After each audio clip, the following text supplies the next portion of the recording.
I was going through the internet and I found this post, which was very disturbing. That is, why chromosome is slowly disappearing.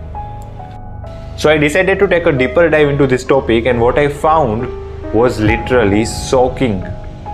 सबसे पहले तो कुछ articles मेरे सामने आए जिन्हें देखकर साफ पता चलता है कि आजकल के जो मॉडर्न मेल है उनमें आज से 30 से 40 साल पहले के कंपैरिजन में बाल्डनेस, ओबेसिटी, एंजाइटी लेवल्स काफ़ी बढ़ रहे हैं और दूसरी तरफ स्पर्म काउंट काफ़ी कम होता जा रहा है। कुछ स्टडीज तो यह तक कहती है कि अगर मॉडर्न मेल ने अपनी कुछ गलतियों पर ध्यान नहीं रखा तो 2045 तक उनका स्पर्म काउंट 0 तक पहुंच सकता है। और ये सब रिपोर्ट देखने की भी क्या ज़रूरत है। साफ पता चलता है कि जो मेल पहले 28-30 साल की उम्र में युद्ध लड़ने के लिए जाते थे वो आज बैक पेन की कंप्लेन करते हैं। Men are becoming weaker day by day. So let's find out in this video why this is happening and what are the common mistakes that we should avoid as a man. Fertility has dropped worldwide at the same rate as sperm count has declined. Researchers have found that male sperm count has plummeted by 50% since the 1970s. God makes men. They don't want to be men anymore. Okay, first of all, let's break some stereotypes. What I mean when I say कि आजकल के मर्दों में और हमारे पापा और दादा के ज़माने के मर्दों में ज़मीन आसमान का फ़र्क है। Am I talking about looks? For an example, जो पहले मर्द थे वो ऐसे वाइट या फिर ब्लैक कुर्ता या फिर सूट पहनते थे, ऐसे लंबी घनी उनकी बियर्ड होती थी, छाती पे बाल होते थे। और दूसरी तरफ जो आजकल के लोंडे हैं वो ऐसे पिंक पहनना पसंद करते हैं, क्लीन सेव कराते हैं, वैक्सिंग कराते हैं, बिल्कुल ऐसे BTS फैन आर्मी की तरह। सो क्या इस वीडियो में हम इन डिफरेंसेस के बारे में बात करने वाले हैं? No, definitely not.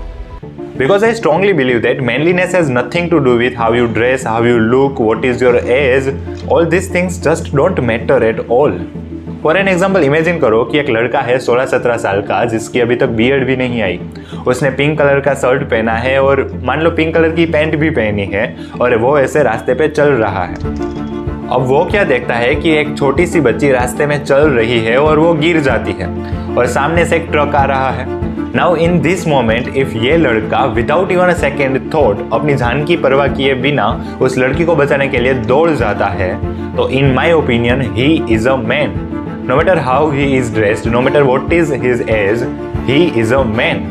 He is a man because he has one quality, one key characteristic to be a man, and that is his courage. Even you agree with me, right? So एक काम करते हैं ना, let's talk about all the characteristic which is required to be a man. एक काम करते हैं, let's define what it means to be a man. So basically, who is man? Hello everyone, I am Parag Chauhan, currently second year MBBS student, and I have read so many books over the years, particularly to understand human psychology and their evolution throughout the history. And from all this knowledge, what I got to know is a man is someone who is courageous, ready to take up new challenges, and provide resources to his family and his surroundings. करेज के बारे में तो हमने already बात की and जहाँ तक बात रही अपनी फैमिली को रिसोर्सेज प्रोवाइड करने की तो वो डिपेंड करता है आपके स्किल सेट पर, आपकी जॉब पर। सो इन दोनों ही टॉपिक पर आज हम बात नहीं करेंगे। What I want you to focus on is this word, taking new challenges. देखो, एक बात से तुम भी अग्री करोगे कि आज से 30-40 साल पहले की जो लाइफस्टाइल थी वो काफ़ी ज़्यादा चैलेंजिंग थी। उसके कंपेरिजन में आज जो लाइफस्टाइल है वो काफ़ी ज़्यादा कंफर्टेबल है। पहले क्या होता था कि एक आदमी सुबह जल्दी उठता था, काम करने के लिए चल के जाता था, पूरा दिन धूप में काम करता था, फिर थक कर रात को घर आता था, तब घर का बना हुआ खाना खाकर रात को सो जाता था। एक ही समय पे सोता था, एक ही समय पर उठता था और यही साइकिल कंटिन्यू होती थी। उसके कंपैरिजन में आज क्या होता है? पहली बात तो यह है कि सुबह कोई जल्दी उठता ही नहीं। यहाँ पर ब्रेकफास्ट नहीं, सीधा लंच ही होता है। कहीं पर अगर जाना हो तो अपनी बाइक पर बैठकर निकल पड़ते हैं। पूरा दिन आंखों के सामने या तो कंप्यूटर स्क्रीन होती है या फिर अपना मोबाइल फ़ोन। जो एक्सटर्नल इन्वायरमेंट है, जो सनलाइट है, उससे कोई डायरेक्ट कांटेक्ट ही नहीं। पूरा दिन बस अपने रूम में पड़े रहते हैं। इस कंफर्टेबल लाइफ में कोई फिजिकल चैलेंजेस है ही नहीं। हाँ, मेंटल चैलेंजेस है। पहले के मुकाबले स्ट्रेस और एंजाइटी के लेवल काफ़ी बढ़ गए हैं। So what I am trying to say is कि जो पहले के मर्द थे वो काफ़ी ज़्यादा चैलेंजिंग लाइफ जीते थे as compare to today's male जो एक काफ़ी कंफर्टेबल लाइफ जी रहे हैं। और पता है कंफर्ट के बारे में सबसे बुरी बात क्या है कि ये आपको ऐसे झक्कर कर रखता है। अगर आप एक बार कंफर्टेबल हो गए तो फिर it's very hard to get out of that comfort zone. Why I am talking about this comfort and challenges so much?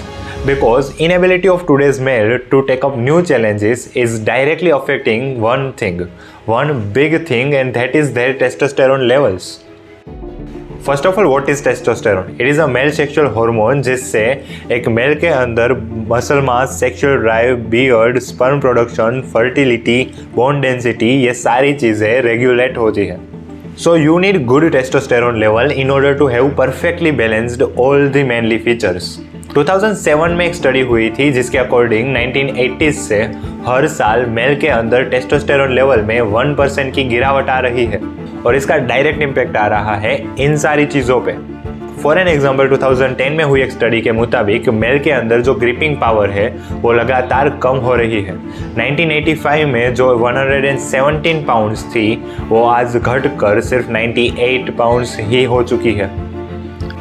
और ऐसी काफ़ी स्टडीज हुई है जिनसे एक बात तो साफ साफ पता चलती है कि decreasing level of testosterone is a alarming situation for us. So let's see what modern males are doing wrong जिसकी वजह से ये सब कुछ हो रहा है.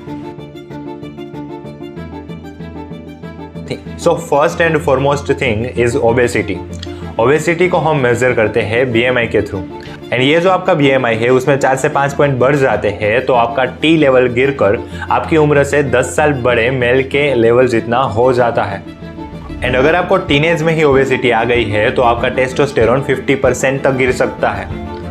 क्योंकि होता क्या है, जब आपकी बॉडी में फैट सेल्स बढ़ते हैं तो it converts testosterone to estrogen which is a female sexual hormone. India में भी हर 4 में से 1 आदमी ओबेस है तो आप समझ सकते हैं ये कितनी सीरियस कंडीशन है. Second thing is sunlight. I personally feel that sunlight is a luxury nowadays. लोग पूरा दिन अपने कमरे में पड़े रहते हैं, सुबह भी लेट उठते हैं, उन्हें तो याद भी नहीं होगा कि लास्ट टाइम कब उन्होंने उठकर सनराइज देखा था. And because of this reasons today vitamin D3 levels are also decreased, and T level is directly related to vitamin D3 level. So अगर किसी में विटामिन D3 की कमी है तो उसके टेस्टोस्टेरोन लेवल में भी काफ़ी असर पहुंचेगा. Third thing is what you consume. India में 15 साल से ज़्यादा 19% मेल अल्कोहल कंज्यूम करते हैं. एंड अगर बात करें स्मोकिंग की तो हर 3 में से 1 आदमी स्मोक करता है, and they both drastically affects your T level. अगर आप इन दोनों में से कुछ नहीं करते तो एक बार आप अपनी डाइट को देख लीजिए. आप कितना प्रोसेस्ड फूड खाते हैं जिसमें भर के ट्रांस फैट होते हैं जो अगेन आपके T लेवल को सीरियसली अफेक्ट करते हैं. Fourth is sleep cycle. According to one study, जो मेल डेली 5.5 घंटे से कम सोते हैं उनमें T लेवल्स 10 to 15% कम होते हैं, वो भी सिर्फ 8 डेज में. सो जस्ट इमेजिन अगर कोई बंदा डेली ये स्केड्यूल फॉलो करता है तो उसके साथ क्या होगा. Okay, so now let's see what we can do to prevent all this. First of all, you can do muscle training, weightlifting और simply just exercise. अगर तुम्हारी बॉडी में एक्सेसिव फैट है तो जल्दी से एक चैलेंज लो एंड उस फैट को रिमूव करो, because you have to understand the nature of T levels, right. Testosterone आपकी बॉडी में तभी बढ़ता है जब आपकी बॉडी में उसकी नीड हो. अगर उसकी नीड ज़्यादा होगी तभी उसका प्रोडक्शन ज़्यादा होगा. सो अगर तुम पूरा दिन अपने सोफे पर कंफर्टेबल होकर पड़े रहोगे तो तुम्हारी बॉडी को टेस्टोस्टेरोन की नीड ही नहीं होगी. सो इसीलिए तुम्हारी बॉडी उसका प्रोडक्शन ही घटा देगी. So just get out of your comfort zone. You can play more competitive sports if you want. अपनी स्लीप शेड्यूल को ठीक कर लो, अपनी डाइट को ठीक कर लो, एंड अगर तुम्हें पोर्न देखने की या फिर एक्सेसिव मस्टरबेशन की आदत है तो उसे भी निकाल दो, क्योंकि ये भी ड्रास्टिकली अफेक्ट करती है तुम्हारे T लेवल्स को. And don't forget the golden rule that tough time makes strong man. Strong man creates comfortable time. Comfortable time makes man more weaker, and weaker man again creates tough time. So don't let your comfort zone make you weaker man.